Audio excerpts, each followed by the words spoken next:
আসসালামু আলাইকুম গাইস, কেমন আছেন আপনারা সবাই? আপনাদের জন্য আমি আজকে চিংড়ি মাছ দিয়ে কদুর রেসিপি নিয়ে আসছি। তো দেখুন, প্রথমে আমি সুন্দর করে চিংড়ি মাছটি কাটতে ধুইছি আর কদুটাও কাটতে নিছি। কাটতে ধুইয়া কদুটা জোড়া দিয়া তারপরে দেখুন এখানে আমি চুলার মধ্যে বেশি করে আধা কাপের মতন তেল দিলাম। আর আমি এখানে 1 কাপের মতন পেঁয়াজ দিলাম। আমি একটু তরকারিতে পেঁয়াজটা বেশি খাই এই জন্য। তো দেখুন পেঁয়াজটা দিয়া এখন আমি পেঁয়াজটা সুন্দর মতো একটু হালকা যখন একটু মজ্জাইব পেঁয়াজটা, তখন আমি এখানে মশলাটা দিব। তো এখানে দেখুন পেঁয়াজটা তেলের ভিতরে দিয়ে আমি একটু লাড়া দিয়ে ধুইছি।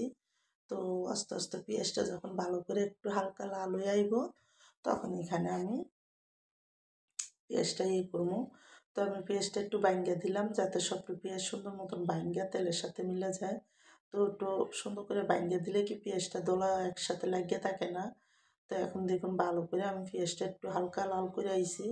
যখন হালকা লাল হয়ে আইছে আমি এখানে 2 চামচ আদা রসুন বাটা দিয়ে দিলাম। তো এখানে আমি অল্প করে আধা চামচেরও কম হইব হলুদ দিছি। আর আমি ধনিয়ার গুঁড়া 1.5 চামচ দিছি। দিয়ে কিন্তু আমি দেখুন এখানে স্বাদ মতন লবণ দিয়ে দিলাম। তো আমি কিন্তু এখানে এখনো কোনো মরিচ দিই নাই, কারণ আমি লাল মরিচ দিব না, আমি কাঁচা মরিচ বাটা দিব, একটু ছেঁচা দিব এই জন্য। তো এখন দেখুন আমি মশলাটা ভালো করে কষাইলাম। মশলাটা কষাই এখানে আমি চিংড়ি মাছটিও দিয়ে দিলাম। এবার এই মশলাটা আর চিংড়ি মাছটা একসাথে ভালো করে কষাই নিব। যখন চিংড়ি মাছটার মশলাটা ভালো করে কষা তেল উঠতে যাইব ভালো মতন গলে যাব, কারণ কদুটা কিন্তু বেশি কষান যাব না, কদুর থেকে পানি উঠবো। তো এই জন্য মশলাটা ভালো করে কষাই নিছি। আর মশলাটা কষাই আমি দেখুন সুন্দর মতন কদুর সাথে ভালো করে মিলাই দিব এখানে। তো কদুটি আমি অর্ধেক মিলাইয়া তারপর যেটি আসলে সবটি দিয়ে দিছি। দিয়ে মশলার সাথে মিলাইয়া কিন্তু আমি এখন ডাইক্কা কদুটা একটু রান্না করবো। তো যখন একটু ডাইক্কা দিছি দেখুন একটু একটু উন্না যখন আইছে, তখন আমি উপরেরটা নিচে নিজেরটা উপরে করে দিয়ে দিচ্ছি।